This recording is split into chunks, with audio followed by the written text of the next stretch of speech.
¿Qué hacer cuando tus planes para el Señor se estancan? Pablo tenía un mapa claro. De aquí a Roma, luego a España, un sueño misionero, pero en el camino Dios interpuso una colecta de amor y una petición urgente de oración. Lo que parecía un retraso o incluso un peligro se convirtió en el cumplimiento de un propósito mayor. Hoy en Romanos 15 vamos a ver que el Dios de paz es soberano sobre cada ruta, cada demora y cada desviación. Él dirige nuestros pasos, incluso cuando no lo entendemos. Descansa en su plan perfecto. Hablemos de esto hoy.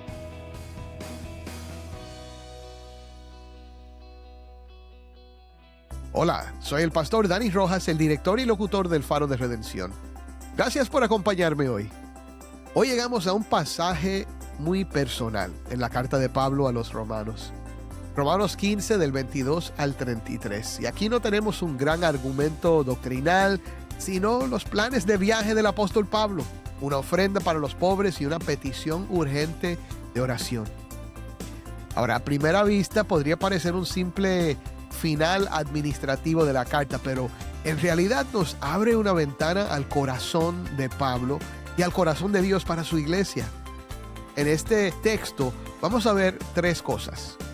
1. Los planes de un siervo que quiere ir donde el evangelio todavía no ha llegado. 2. La generosidad del pueblo de Dios para con los santos necesitados. Y 3. La importancia de la oración en la obra del Señor y la paz de Dios sobre todos nuestros planes. Si tienes una Biblia, busca Romanos 15:22 y quédate conmigo para ver a Cristo en su palabra.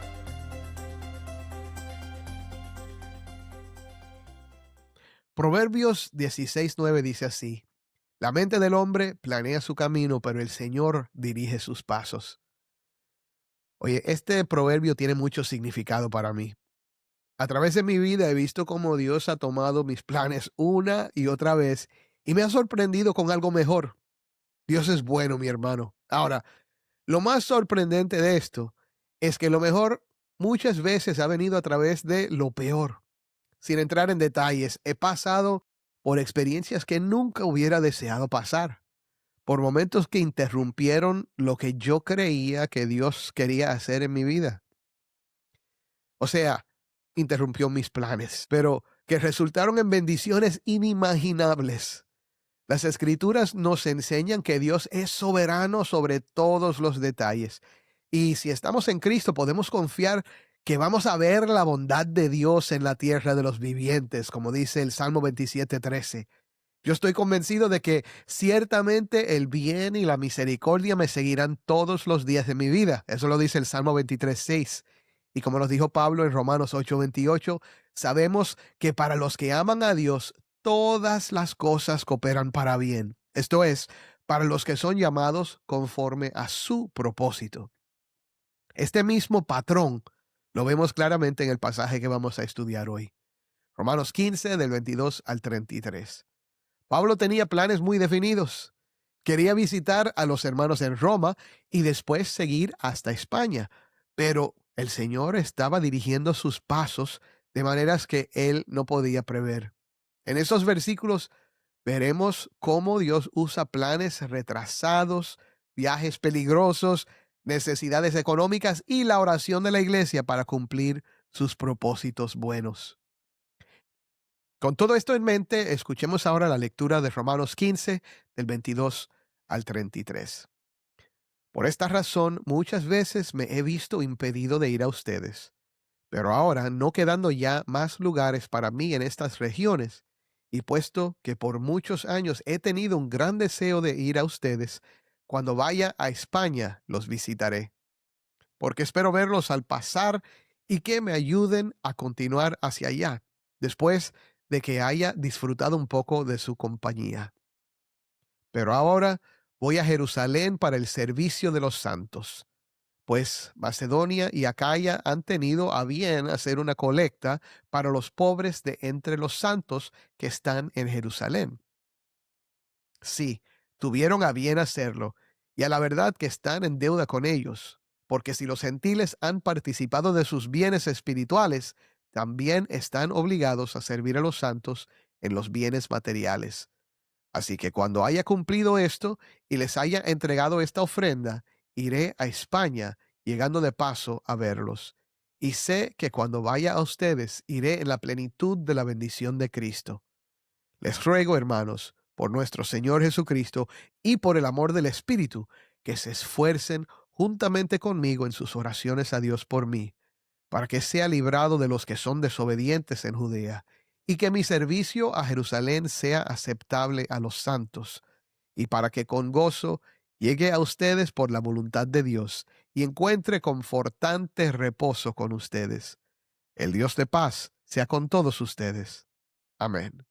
Otra vez, esto fue Romanos 15 del 22 al 33. Ahora Pablo comienza diciendo, por esta razón muchas veces me he visto impedido de ir a ustedes, pero ahora no quedando ya más lugares para mí en estas regiones, y puesto que por muchos años he tenido un gran deseo de ir a ustedes, cuando vaya a España los visitaré. En estos versículos vemos el corazón de un siervo de Cristo que vive entre dos deseos.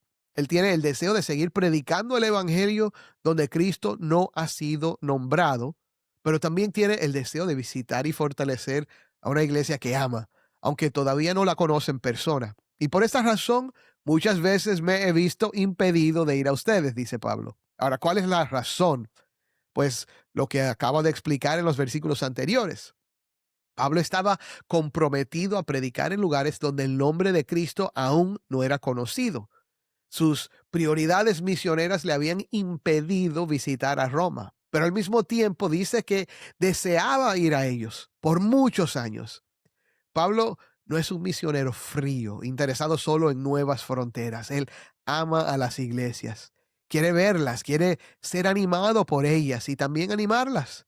Y luego menciona su plan. Cuando vaya a España, los visitaré. Entonces la idea es clara. Pablo sigue con el mismo compromiso de predicar a Cristo donde no se ha predicado.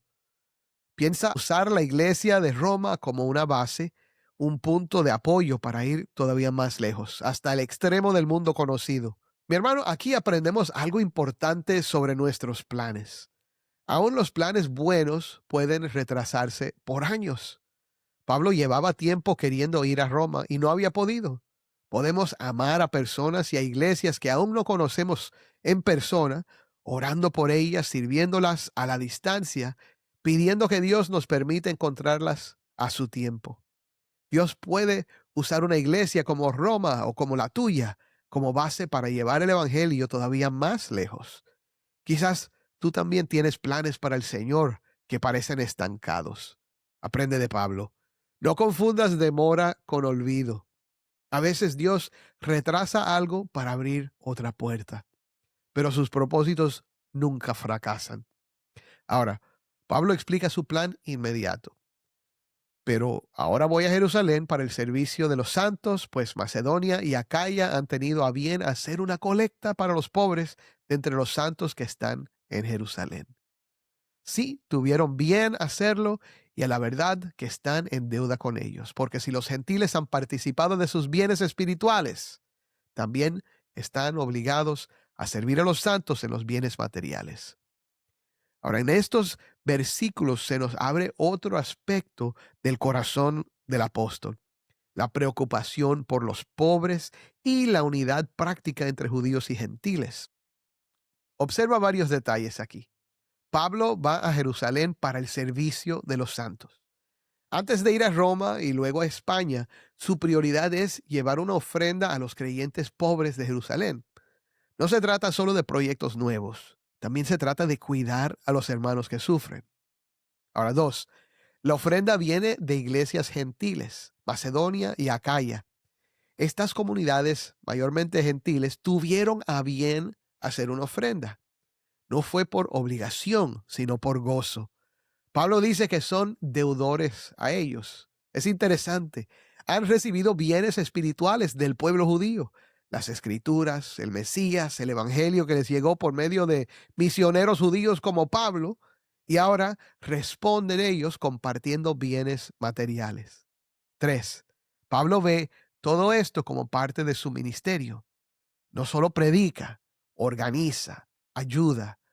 Llevar esta ofrenda es para él el servicio de los santos, honrar la gracia de Dios. Ahora, si miramos esto en nuestra realidad, vemos un modelo para la iglesia hoy. La fe en Cristo nos hace responsables los unos de los otros, más allá de fronteras, más allá de idiomas y culturas. Si tú has recibido bendición espiritual a través de otros, por predicaciones, literatura, misioneros, también eres deudor en amor. Dar para aliviar la necesidad de otros creyentes no es un extra opcional, es un fruto natural del Evangelio. Ahora, Pablo espera que después de cumplir este servicio, va a llegar a Roma en la plenitud de la bendición de Cristo. ¿Qué significa eso? Su visita a Roma no será turismo. Va a ser un desbordamiento de bendición después de haber servido a los santos en Jerusalén. Cuando tu iglesia participa en la generosidad para con los santos necesitados, también se prepara para recibir una bendición especial. Dios se complace en una iglesia que, como Macedonia y Acaya, tiene a bien compartir lo que tiene. Ahora, en la parte final, Pablo abre su corazón de una forma más vulnerable. Él pide oración. Dice: les ruego, hermanos, por nuestro Señor Jesucristo y por el amor del Espíritu, que se esfuercen juntamente conmigo en sus oraciones a Dios por mí, para que sea librado de los que son desobedientes en Judea, y que mi servicio a Jerusalén sea aceptable a los santos, y para que con gozo llegue a ustedes por la voluntad de Dios y encuentre confortante reposo con ustedes. Ahora, qué petición más intensa. Fíjate en varios puntos. Primero, la base del ruego: por nuestro Señor Jesucristo y por el amor del Espíritu. Pablo apela a lo que los une, su común Señor y el amor que el Espíritu ha derramado en sus corazones. La oración no es un favor frío, es un acto de amor, un acto centrado en Cristo. Segundo, la forma de la oración: que se esfuercen juntamente conmigo en sus oraciones. Literalmente aquí es agonizar juntos conmigo en la oración. Para Pablo, la oración de los hermanos es una verdadera cooperación en su ministerio, una batalla compartida. Tercero, fíjate en el contenido de la oración. Pablo pide protección para que sea librado de los que son desobedientes en Judea. Pablo sabe que le esperan opositores y peligros. También quiere que oren por aceptación y que mi servicio a Jerusalén sea aceptable a los santos.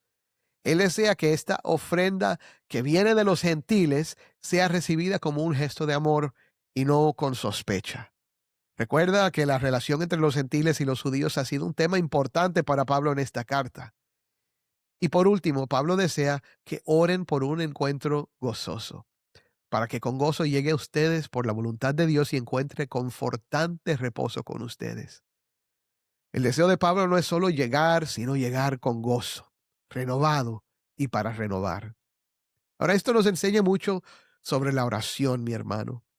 Orar por misioneros, pastores y obreros no es algo secundario, es luchar con ellos. Cuando oras por un siervo de Dios, te unes a su batalla espiritual. Pedimos protección porque la oposición al Evangelio es real. Oramos por la aceptación del servicio porque aún entre cristianos puede haber malentendidos y resistencia. Oramos para que los encuentros entre siervos e iglesias sean de gozo, de refrigerio mutuo y no de tensión. Quizás tú no puedes viajar ni predicar en otros países, pero desde tu casa, desde tu iglesia, puedes luchar, batallar a favor de la obra de Dios en el mundo, doblando tus rodillas. Pablo termina esta sección con una bendición breve, pero cargada de esperanza. El Dios de paz sea con todos ustedes. Amén. Ahora, el Dios de paz es el Dios que reconcilió consigo mismo a judíos y gentiles por medio de la cruz de Cristo. Es el Dios que trae paz en medio de las tensiones étnicas, políticas, doctrinales y personales. Es el Dios que gobierna los planes de Pablo, las ofrendas, las amenazas, los viajes y también tu vida. Si lees el libro de los Hechos, descubrirás que las cosas no salieron exactamente como Pablo planeaba. Pablo fue arrestado, golpeado enfrentó conspiraciones para ser asesinado, sufrió un naufragio y hasta la mordedura de una serpiente venenosa. Y cuando por fin llegó a Roma, unos 3 años después, llegó en cadenas, como prisionero, no como visitante libre. Sin embargo, el Dios de paz estuvo con él. Nunca lo abandonó. El evangelio avanzó, los santos fueron fortalecidos y el nombre de Cristo fue proclamado incluso en la casa del emperador de Roma, de César. No sabemos con certeza si Pablo llegó físicamente a España, pero el evangelio que él predicó sí llegó. Y no solo a España, sino alrededor del mundo entero. La mente del hombre planea su camino, pero el Señor dirige sus pasos. Estoy casi seguro de que Pablo no hubiera elegido muchas de las cosas que sufrió, pero Dios dirigió sus pasos y todas las cosas obraron para bien. Mi hermano, con nosotros es igual. No controlamos los detalles del camino, pero sí conocemos al Dios de paz, que dirige nuestros pasos y usa incluso lo que no entendemos para la gloria de Cristo y el bien de su pueblo. Recuerda siempre que tus planes también son frágiles. Haces proyectos para servir al Señor, para ayudar a otros, para tu familia, y muchas veces las cosas no salen como esperabas. El texto te recuerda dos verdades. Primero, sigue planeando y sirviendo, como Pablo. Piensa en cómo puedes bendecir a otros, cómo puedes apoyar la obra de Dios más allá de tu círculo, cómo puedes participar en la generosidad y en la oración. Segundo, descansa en el Dios de paz. Él está por encima de tus planes. Aunque cambie las rutas, no cambia sus propósitos. Aunque tú no llegues donde soñabas, Él te llevará donde quiso desde la eternidad. Antes de terminar, te invito a hacerte 3 preguntas. ¿Estoy dispuesto a que Dios use mi vida y mi iglesia como base para bendecir a otros, incluso más allá de mis fronteras? ¿Estoy participando en la generosidad hacia los santos que sufren o solo pienso en mi propio contexto? ¿Estoy luchando en oración por la obra del Señor y descansando en el Dios de paz cuando mis planes se desvían? Y mi hermano, si aún no conoces a Cristo, escucha la historia detrás de todo esto. El Hijo de Dios emprendió un viaje mucho más costoso que el de Pablo. Dejó la gloria del cielo para venir a este mundo, cargar con nuestro pecado en la cruz, morir y resucitar al tercer día. Lo hizo para reconciliarte con Dios y darte paz verdadera. Hoy te llama a arrepentirte de tu pecado y confiar solo en Él. Que el Dios de paz sea contigo, te llene de esperanza y haga de tu vida un instrumento para su gloria. Él es poderoso para hacerlo una realidad en tu vida. Créelo. Amén. Mi hermano, recuerda siempre esto. No controlas los detalles de tu camino, pero sí conoces al Dios de paz. Él es soberano sobre cada ruta, cada demora y cada desviación en tu vida, usándolo todo para bien de su pueblo, para tu bien. Si todavía no has confiado en el plan de paz que el Hijo de Dios compró por ti en la cruz, te ruego que lo hagas hoy. Descansa en su amor y su propósito eterno, si puedes creer. Oremos. Padre, hoy te damos gracias por este tiempo en tu palabra. Te damos gracias, Señor, por todo lo que tú has hecho para nosotros por medio de Cristo. Señor, te pido hoy que tú tomes este mensaje y fortalezcas a los pastores, a los líderes, a los laicos en la iglesia, Señor. Padre, para que se entreguen a la oración, para que descansen en fe, en esos propósitos buenos que tú tienes, que tú estás llevando a cabo, Señor, incluso cuando los nuestros se interrumpen. Y te pido también por los que no han creído, que hoy pongan su fe en Cristo Jesús. Dales arrepentimiento, Señor, dales fe para creer, dales nueva vida por medio de tu Hijo. En el nombre de Cristo. Amén. Soy el pastor Dani Rojas. Si este mensaje te edificó, te animo a suscribirte y compartir este video y dejar un comentario abajo. ¿Qué parte del pasaje te confrontó o te animó más? Y si quieres seguir caminando con nosotros, recibir los episodios y participar enviando tus preguntas, te invito a unirte a nuestra comunidad de WhatsApp. El número está aquí abajo. Y gracias por acompañarnos. Seguimos caminando juntos, mirando a Cristo.